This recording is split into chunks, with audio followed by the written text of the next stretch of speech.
आपको साइकोपैथ का मतलब पता है? ओ छड्डो जी, मैं दस्ताना। साइकोपैथ होना एक मेंटल डिसऑर्डर है। ये या तो जेनेटिक होता है या आपके माहौल पे डिपेंड करता है।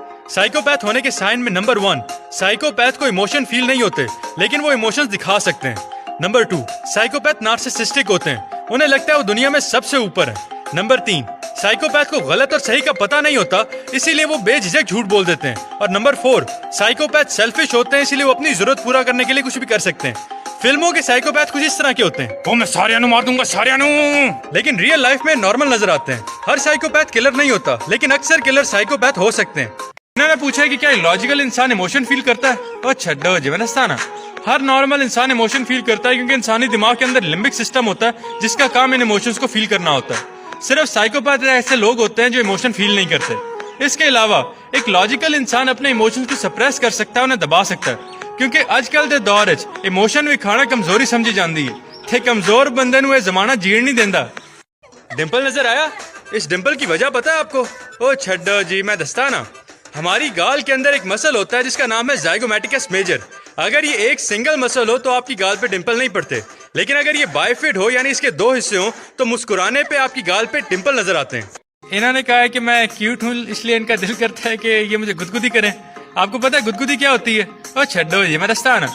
जब भी कोई दूसरा इंसान आपके सेंसिटिव एरियाज पे टच करता है, जैसे आपकी गर्दन, आपकी आर्म पेट, आपकी बेली की साइड या आपकी जो पाँव की सोल होती है, तो उससे ढेर सारे सेंसिटिव सिग्नल्स आपके दिमाग में जा रहे होते हैं और आपके मसल्स की इनवॉलंटरी कॉन्ट्रैक्शन हो रही होती है और उसकी वजह से आपको वो गुदगुदी की मजे वाली फीलिंग आती है। और मैं एक बात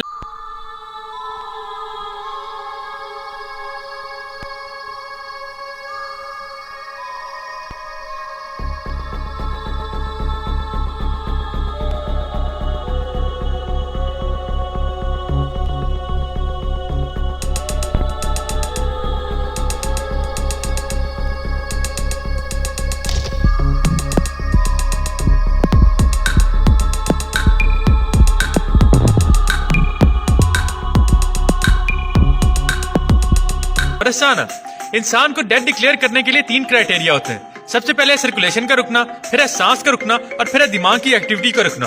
सर्कुलेशन के रुकने को चेक करने के लिए हम पल्स चेक करते हैं। इसके अलावा 6 घंटे की फ्लैट ईसीजी होनी चाहिए। अगर ईसीजी फ्लैट रहे इट मींस दिल ने काम करना छोड़ दिया। सांस को चेक करने के लिए मिरर टेस्ट करते हैं।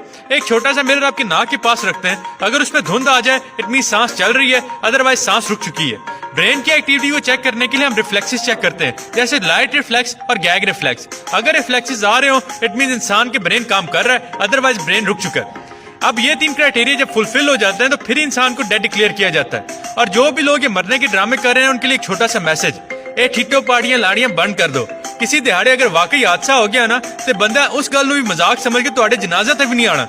आपको पता है बिजली के खंभों के दरमियान इन तारों को ढीला क्यों रखा जाता है?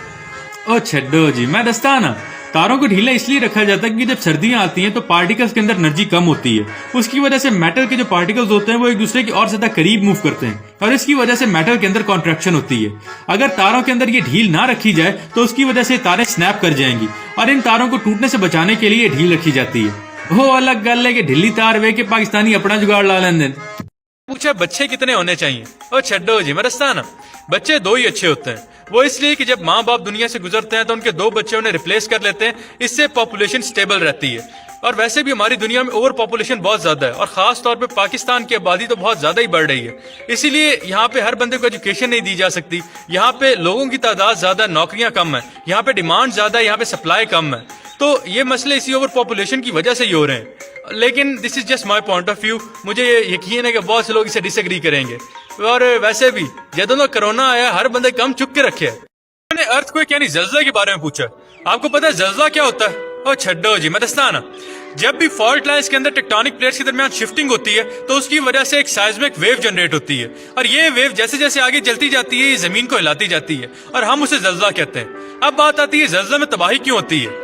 तबाही इसलिए होती है क्योंकि जब किसी बिल्डिंग की नेचुरल फ्रीक्वेंसी जल्जले की फ्रीक्वेंसी के साथ मैच करती है तो रेजोनेंस होती है और उसकी वजह से पूरी पूरी बिल्डिंग मलबोज हो जाती है। अब ये जो जल्जला प्रूफ बिल्डिंग्स होती हैं इनके अंदर यही सलाहियत होती है कि जब जल्जला आता है तो ये हल्का सा स्वे कर रही होती हैं। उसकी वजह से इनकी नेचुरल फ्रीक्वेंसी जल्जले की फ्रीक्वेंसी के साथ मैच नहीं करती और उसकी वजह से ये गिरने से बच जाती हैं। वैसे इंसानी दिमाग भी कमाल चीज है ना यारो, हर शायद जुगाड़ कर लेंदा है। मैंने पूछा है मार्स के ऊपर लाइफ के बारे में मेरा क्या कॉन्सेप्ट है? ओ छड्डो जी मेरा स्थान। अभी तक तो ऐसी कोई एविडेंस नहीं मिली जो ये शो करे कि मार्स के ऊपर लाइफ एग्जिस्ट करती है। लेकिन रिसर्चर्स के मुताबिक एक टाइम था जब मार्स के ऊपर भी पानी हुआ करता था और यहाँ पे माइक्रो ऑर्गेनिक लाइफ एग्जिस्ट करती थी।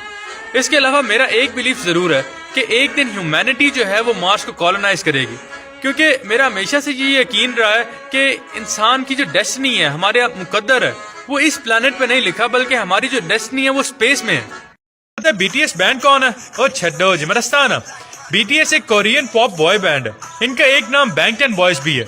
इस बैंड के टोटल 7 मेंबर्स हैं, जिनमें Jungkook, Jin, J Hope, Jimin, V, Suga और आरएम यानी रैप मॉन्स्टर शामिल हैं। इस बैंड को बहुत से अवार्ड्स के लिए नॉमिनेट किया गया और अब तक ये 323 अवार्ड्स जीत चुके हैं और इनके फैंस आपको पूरी दुनिया में मिलेंगे। यहाँ तक कि पाकिस्तान में भी इनके फैंस मौजूद हैं और ये फैंस अपने आप को बीटीएस आर्मी बुलाते हैं। आपको पता है धुंध क्यों पड़ती है?